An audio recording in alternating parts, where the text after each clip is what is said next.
Welcome to be digital. दोस्तों, आज की में बात करेंगे उत्तराखंड नगरीय विकास संस्थान की ओर से संविदा भर्ती के बारे में। इसके अलावा उत्तराखंड में आने वाली भर्तियों के बारे में भी आपको जानकारी देने का प्रयास करेंगे, जिसमें स्थानीय युवाओं को भी मौका मिल सकता है। भर्ती का ऑफिशियल नोटिफिकेशन राज्य नगरीय विकास संस्थान डॉक्टर RS टोलिया उत्तराखंड प्रशासन अकादमी नैनीताल की ओर से दिनांक 28 नवंबर 2023 को पब्लिक की गई। पत्रांक संख्या आप इसे चेकआउट कर सकते हैं। डॉक्टर RS टोलिया उत्तराखंड प्रशासन अकादमी नैनीताल में स्थित पंजीकृत समिति राज्य नगरीय विकास संस्थान के कार्य संचालन हेतु नितांत अस्थायी पदों परियोजनाओं कार्यक्रम निदेशक के एक पद है, जिसमें उप कार्यक्रम निदेशक के एक पद है एवं कार्यालय सहायक कार्यक्रम निदेशक शहरी नियोजन में एक पद है। शोध अधिकारी के एक पद आपको देखने को मिलेंगे। परीक्षण प्रबंधक के एक पद आपको देखने को मिलेंगे और लेखा प्रबंधक के एक पद है एवं कार्यालय सहायक के एक पद है। तो कई सारे पद है, लेकिन पदों की संख्या हर एक में एक एक है।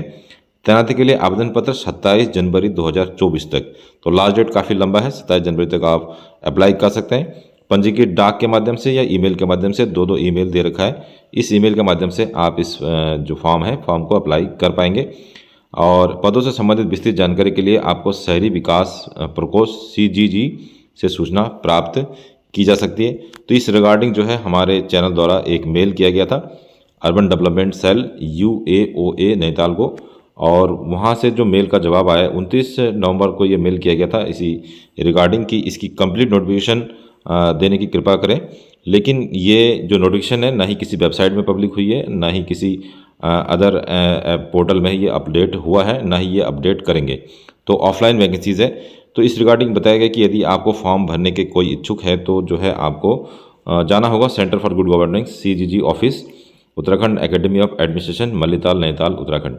तो इस एड्रेस पे जाके आप इसके कंप्लीट नोटिफिकेशन को यहाँ से प्राप्त कर सकते हैं और फॉर्म को अप्लाई कर सकते हैं। स्क्रीन पे दिए गए नंबर पर भी आपको जानकारी मिल जाएगी, लेकिन कंप्लीट नोटिफिकेशन इसका मिल नहीं पाएगा क्योंकि ये इस तरीके की वैकेंसीज है जिसमें कंप्लीट नोटिफिकेशन ये पब्लिक नहीं करते। तो यदि आप इंटरेस्टेड है तो आपको खुद नैनीताल जाके इस वैकेंसीज के बारे में और अधिक जानकारी प्राप्त करना होगा और तब जाके आप इस फॉर्म को ऑनलाइन माध्यम से अप्लाई कर पाएंगे।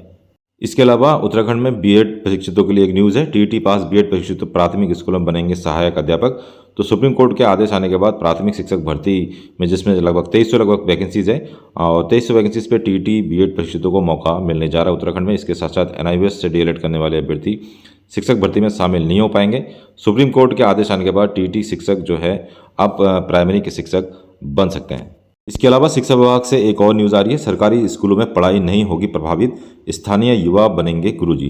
तो ये न्यूज़ काफ़ी महत्वपूर्ण है क्योंकि सरकारी स्कूल के जो अध्यापक होते हैं वो कई कारणों से छुट्टी ले लेते हैं, जैसे CCL या फिर मेडिकल लीव पे चले जाते हैं जिसमें बच्चों की पढ़ाई प्रभावित होती है। तो इस संबंध में विभागीय मंत्री डॉक्टर धन सिंह रावत जी ने कहा है कि विद्यालयों में शिक्षकों के रिक्त पदों की पूर्ति के लिए स्थानीय पात्र युवाओं की तैनाती की जाएगी। तो स्थानीय युवाओं पर जो युवा होंगे पात्र यदि होंगे तो उनको स्थानीय तौर पर कुछ एक दिनों के लिए यहाँ पे टेम्परेरी जो है इंटर कॉलेज में नियुक्त किया जाता है ताकि बच्चों की शिक्षा प्रभावित ना हो, साथ ही साथ युवाओं को भी स्थानीय स्तर पर रोजगार उपलब्ध कराया जा सके। तो इस तरीके से आप देख सकते हैं उत्तराखंड में जो भी एक CCL या फिर मेडिकल लीव के कारण कई सारे जो हमारे अध्यापक हैं वो लंबी छुट्टी पर चले जाते हैं। तो उस स्थिति में विद्यालय में शिक्षण कार्य प्रभावित ना हो तो उसमें स्थानीय युवाओं को मौका मिल सकता है। तो आने वाले सालों में जो है आपको इस रिगार्डिंग भी एक और नई खुशखबरी मिल सकती है। तो दोस्तों, ये था आज का वीडियो। इस वीडियो के रिगार्डिंग कोई और जानकारी आपको चाहिए तो हमें कमेंट कर सकते हैं या फिर वीडियो के डिस्क्रिप्शन में आपको हमारे टेलीग्राम और व्हाट्सअप का संपर्क शुद्ध मिल जाएगा, उसे भी ज्वाइन कर सकते हैं। मिलते हैं नेक्स्ट वीडियो में, तब तक के लिए अपना ध्यान रखिए। Bye bye. जय हिंद, जय उत्तराखंड।